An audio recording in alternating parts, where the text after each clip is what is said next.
Estoy muy contenta de estar aquí en Manizales y me gusta mucho esta ciudad.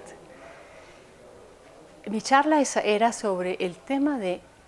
producir imágenes de sonido. Este festival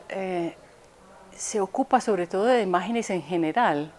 mucho de imágenes visuales, pero yo pensaba, podemos hablar de imágenes sonoras, las imágenes de cómo suena la música. Entonces yo primero hablo sobre la notación musical, que es un modo como visualmente dar instrucciones de cómo tocar la música, pero todavía no es realmente grabar, hacer imágenes de la música. Solamente desde hace 140 años se puede hacer eso con la invención de la grabación musical en 1877. Entonces hablo cómo las salas de conciertos se desarrollaron también en el siglo XIX, como un lugar donde escuchar la música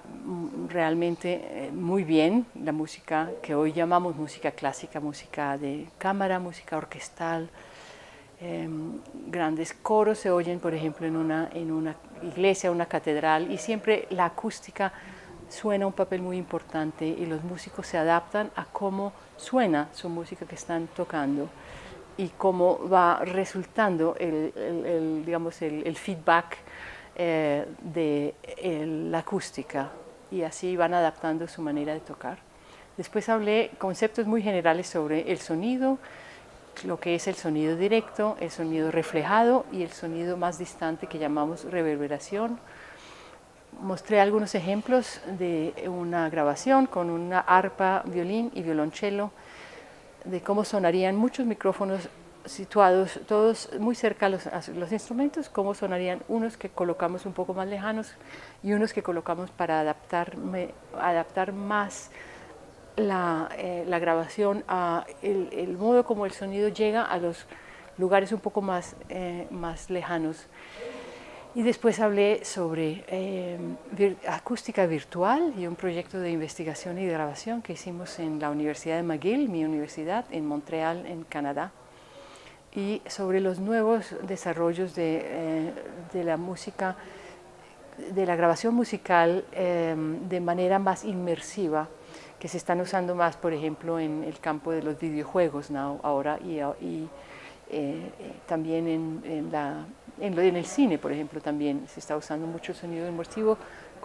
con parlantes no solamente delante en estéreo, sino alrededor de uno hasta en el cielo. Algo que no alcancé a decir es lo que llaman la voz de Dios, es el parlante más alto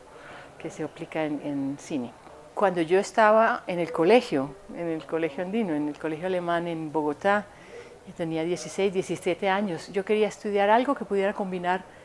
mi parte musical, la música, y la parte más científica y más lógica. Entonces empecé a buscar qué carrera podía encontrar en la cual ambos campos estén igualmente representados, y encontré la carrera de Tonmeister, la carrera de ingeniería musical de grabación, que fue lo que estudié, un estudio completo de música como un director de orquesta, menos la parte de dirigir, y además un estudio de todas las partes técnicas y científicas de la grabación, como electrónica, acústica, el uso de micrófonos y todo lo que tenga que ver con la ciencia de cómo poder grabar la música y cómo representar la música. Eso empezó en esos días. Después del colegio hice toda una carrera de ingeniera de sonido y de productor musical con grandes sellos discográficos, sobre todo con Philips en Holanda. Grabé muchos artistas muy importantes. Fue un periodo excepcionalmente interesante para mí, grabar grandes orquestas en Europa, en Viena, en París, en Nueva York, en Tokio, y grandes solistas como Alfred Brendel, por ejemplo, el pianista austríaco. Y de ahí, después de haber hecho una carrera ya muy grande, me especialicé un poco en grabación digital, y hace 15 años me llamaron de la Universidad de McGill a ser profesora allá, y eso es lo que hago. Doy clases en la maestría y a los estudiantes de doctorado en ingeniería musical de grabación, y además hago grabaciones con orquestas y con solistas y proyectos de investigación también en cuanto a música y acústica, por ejemplo. en el campo de la grabación musical hay una cosa muy interesante que es la relación que se crea entre un artista y un productor musical. En el campo mío es el productor musical, también es el ingeniero de sonido, son ambas cosas. Entonces uno está encargado no solamente de capturar el sonido de ese artista y de la manera más parecida a como suena en realidad, y además de hablar con él sobre interpretación, sobre cómo va saliendo la obra que el artista está tratando de interpretar, pero a veces no sale tal cual como debe salir, y entonces el productor musical le puede ayudar a hacer como su siguiente par de oídos del otro lado de los micrófonos. Y el productor entonces desarrolla con el artista, entre los dos, una relación de trabajo muy buena y muy intensiva. Entonces, por ejemplo, este pianista vienés, Alfred Brendel, muy importante pianista del siglo XX y en principios del XXI, con él trabajé yo durante 20 años, hice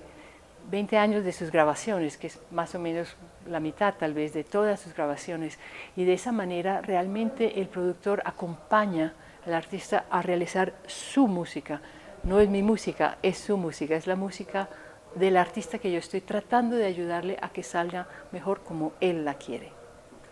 El mundo se ha estado desarrollando muy rápidamente, la tecnología, sobre todo desde que empezó Internet a jugar el papel tan importante como juega en nuestro mundo, en todos los campos, sea el campo de la comunicación, el campo de las finanzas, en el campo de la información en general. Y también naturalmente ese desarrollo ha llegado al mundo de la música y de la distribución de la música. Pero Internet es como una autopista que si se llena de carros no funciona porque ningún carro puede avanzar. Entonces, en el momento, el modo como hacer que podamos transmitir música a través del Internet es comprimiendo la música para que quepan más pistas, para que se puedan poner más discos, más grabaciones en Internet. Y eso, sobre todo para el tipo de música como el que yo grabo, que es la música clásica, eso es absolutamente imposible, porque recortan partes del sonido que juegan un papel muy importante para el producto general. En música clásica, sobre todo, se trata de la integración de los campos más lejano y más cercano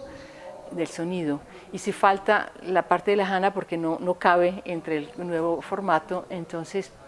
falta una parte importantísima en música. Pero ya eso va avanzando, es decir, la grabación la tenemos en el punto más elevado en cuanto a tecnología y a precisión y a definición, resolución que podíamos imaginarnos. La parte de distribución todavía no, está todavía mucho más por abajo,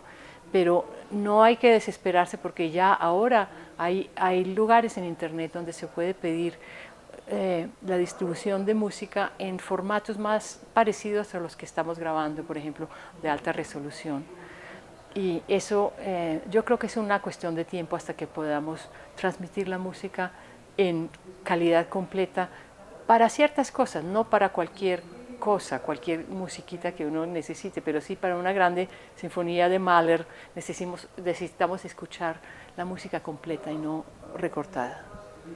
Me parece fabuloso que hagan un festival tan importante y tan internacional y que atraigan personas de todo el mundo a estar presentes y a colaborar y a participar en hablar y avanzar con charlas y con presentaciones a los demás e inspiración para los demás y en presentación del desarrollo de los proyectos de investigación que se hacen y los proyectos artísticos que se realizan. Compartirlos con otros colegas. Este tipo de congresos es muy productivo normalmente para los participantes y me parece que la magnitud de este festival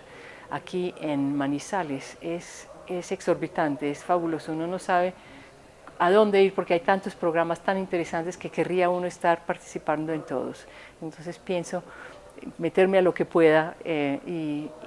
participar en lo que pueda en este fantástico festival.